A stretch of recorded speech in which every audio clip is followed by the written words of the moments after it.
Hello, and welcome to another video for elementary educators. In this video, we'll talk about fungi. Now, when you think of fungi, you probably think of mushrooms, things that we can see. But most fungi exist in places we can't see, like below ground. And they exist in networks of threads. These individual threads are called hyphae. And the network of them, a large group of them, is referred to as a mycelium. Now, why do they have structures like this? Well, more threads means more surface area, which is important because fungi get their food through absorption. Now, when we see a mushroom, what we're actually seeing is the reproductive structure of a fungal network or a mycelium below ground. So when the organism is reproducing and producing spores, it will create mushroom. This is why you don't see mushrooms all the time, and they pop up and disappear very quickly. But all the while, the mycelium exists below ground. Now here are some basics to fungi.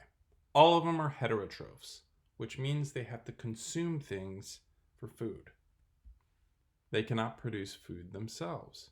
In this way, they're actually very similar to animals.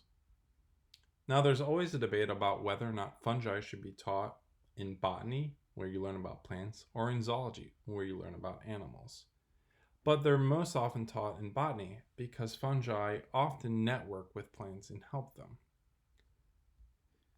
Now, they consume foods outside their bodies, but they do not ingest their food the way we do when we put food into our mouths. A lot of the time, they release chemicals that break food down into smaller particles, which they then absorb through their cell walls, which are made of chitin. Most all fungi are filamentous, except for the unique examples where they're single-celled organisms such as chytrids or yeasts. Most of them lack motile or moving cells. If you were to zoom in and look at some of those threads under a microscope, you might see one of two types. Either a septate version or a coenecytic version. In the septate version, there are membranes that separate individual cells. In the coenecytic version, there are no membranes. In both cases, the nuclei are free-flowing. They can move around. But in the septate version, often the nuclei will isolate themselves in individual cellular portions. As I mentioned before, fungi often have a relationship with plants. One type of relationship is referred to as Mycorrhizal. These are fungi that directly interact with plants. They benefit from each other in a mutualism. The fungi help gather nutrients, which they feed to the plant, and in the return, the plant will give the fungi sugar, which it produces from photosynthesis. There are two types of mycorrhizal relationships. One is referred to as ectomycorrhizal. This simply means that the threads interact with the plant roots but don't actually penetrate into the roots. The other relationship is called arbuscular mycorrhizae, and in this case, the networks of hyphae go directly into the cell for a direct interaction. Now, fungi emerge from spores, and spores are everywhere. This is why we see things get moldy over time. Molds are in fact types of fungi. Those spores are produced either through sexual means, meaning that there are partners, two different individuals, or asexual, which means a single fungus is able to produce spores by itself. Here's a description of sexual reproduction. Basically what happens is you have two different networks. One of them releases pheromones, which are essentially a chemical to attract things. Those pheromones are a signal to the other hyphal network to extend some of its threads in its direction. Eventually, the threads of the two different fungi will touch each other and join in a union called plasmogamy. At this point, they can then exchange nuclei, and the nuclei will flow around from both different fungi. This stage is called the heterokaryon. After a while, the nuclei will pair up in a stage called the dikaryotic stage. Now, the dikaryotic stage could persist for a short while, hours or days, or could last for long periods of time, even up to centuries. Eventually, those two nuclei will join together in something called karyogamy, and they'll go and form something known as a diploid nucleus. Diploid meaning two sets of chromosomes. Now, all fungi are haploid organisms. In other words, they have a single set of chromosomes for each trait. This is different than humans, who have two sets of chromosomes for all traits. A set we got from our mother and a set we got from our father. Now, after karyogamy has happened and you have those two nuclei fused together, they will undergo meiosis, which is a reproductive event that ultimately results in haploid nuclei, new haploid nuclei. Once you have the reproduction of all these nuclei, they take fragments of the cell wall, which surrounds those nuclei, creating single little spores, which then can be released into the environment. During asexual reproduction, spores are made through mitosis. In other words, the nuclei just reproduce by themselves, but remember, they are a single set of chromosomes. And then you may have budding, which is essentially little fragments of the networks bud off and entrapping some DNA information in it. This also results in the formation of spores. In this figure, we see a summary of the reproductive process of fungi. You can see that it breaks down into asexual means or sexual means, meaning there is a partner. Note in the colors of the arrows the number of chromosomes. In the light blue, they are in the haploid stage, meaning one set. In the purple and pink stages, there are two sets.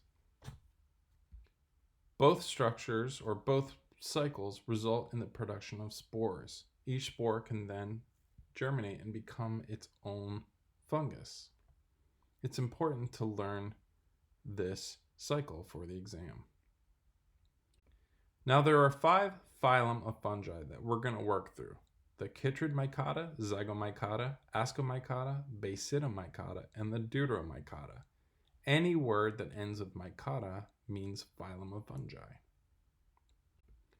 In the chytrid Mycota, or the chytrids, there are single-cell organisms. Many of them are parasitic. Some are saprophobic, which means they feed on non-living organic material. Some are spherical and colorless and may have little threads that extend on them that anchor them, called rhizoids.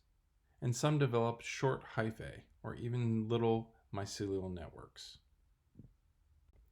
Many of the chytrids reproduce asexually, and they produce things called zoospores, which are flagellated spores. You can see them in this picture here.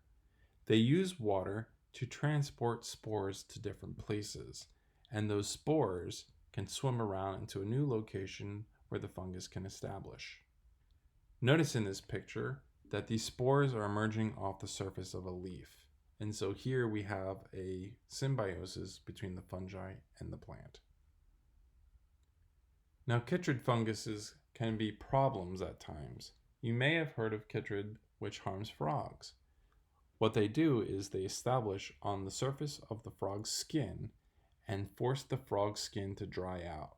This is problematic to frogs because they use their skin to breathe, and when it is dry out, they essentially suffocate. The next phylum are referred to as the Zygomycota. The black bread molds are in this phylum.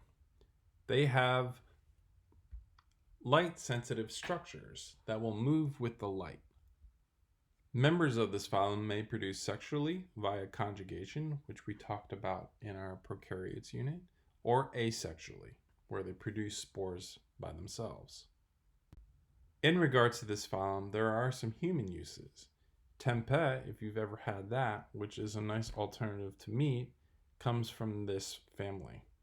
Also, we have used fungi in this family to develop pharmaceuticals and pigments, such as the yellow pigment we use to color margarine.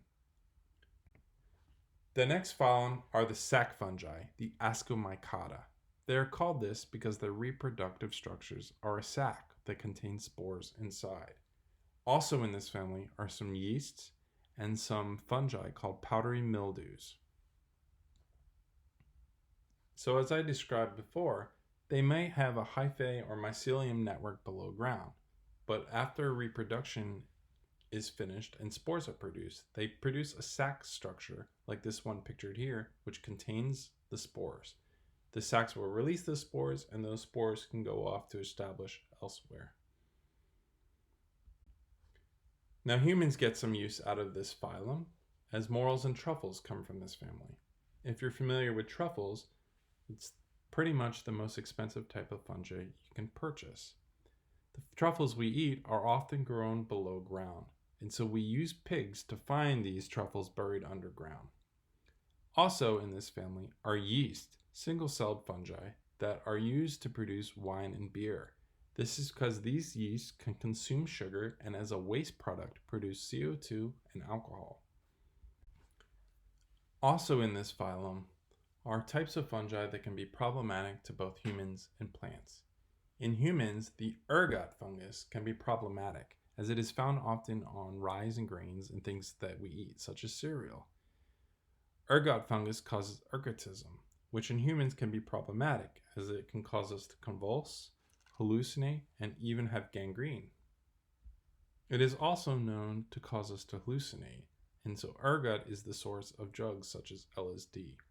In plants, they can cause diseases such as blights, which essentially cuts off circulation in the plant and causes the plant to die. Now, when you think of fungi, you probably think of mushrooms. And it's likely when you're seeing a mushroom, you're seeing a member of this phylum, the Basin of Ikana, or the club fungi. In this phylum, you also have toadstools, puffballs, shelf fungi, which grow on trees, and some diseases called rusts and smuts. In this picture, we can see 3 examples of the Basin of Ikana. As I mentioned before, the mushrooms we see out in nature are most likely part of this phylum. Structurally, a mushroom is composed of 2 parts, the cap, known as the pileus, and the stalk, known as the stipe. Underneath the cap, you may see gills, such as the ones pictured here. The gills are important because they radiate from the stalk, and they are where the spores emerge from. You might be lucky and catch something known as a fairy ring outside. As you see in this picture, there is a circular arrangement of mushrooms. Imagine that circle below ground. There is a giant network of fungi growing below it, encompassing that whole circle. After a rain event, it is good timing for spore production and spore release, which is why you have the formation of these mushrooms around the perimeter. It helps the mushroom spread. Here are some other pictures of the Basin of Ikana. The shelf fungi on the right, which you see growing on the tree, they are somewhat parasitic to the tree. And then in the picture below, you have bird nest fungi, which are weird because they look like tiny little nests with eggs in them. Here is an example of a parasitic fungi in this family referred to as smuts. This is corn smut, a fungus that infects plants and causes the kernels to swell up so that they can release spores. Believe it or not, Native Americans used to eat their corn this way and actually at times preferred it. Rusts are parasitic fungi as well, and they're referred to as rust because it looks like the tree or plant is rusting. There's a lot of human relevance to this phylum, as we do eat a lot of mushrooms in this phylum, such as our button mushrooms, our portobellas, our shiitakes, and things like that. But remember, mushrooms can be poisonous. So don't go around eating any mushroom you see. Mushrooms are also important because they contribute to the nutrient cycling in soils. And the last phylum that we will learn about are the Deuteromycota. They are called imperfect fungi because both sexual stages has not been observed. In fact, we've only observed an asexual stage and not a sexual one. Now there is some human relevance to this phylum. In this phylum is a fungus that produces penicillin. We know penicillin to be very useful in defeating bacterial infections. Also in this phylum are fungi that produce things that we consume, such as citric acid, soy sauce, miso soup, and blue cheese. This concludes our brief discussion of fungi. Thank you.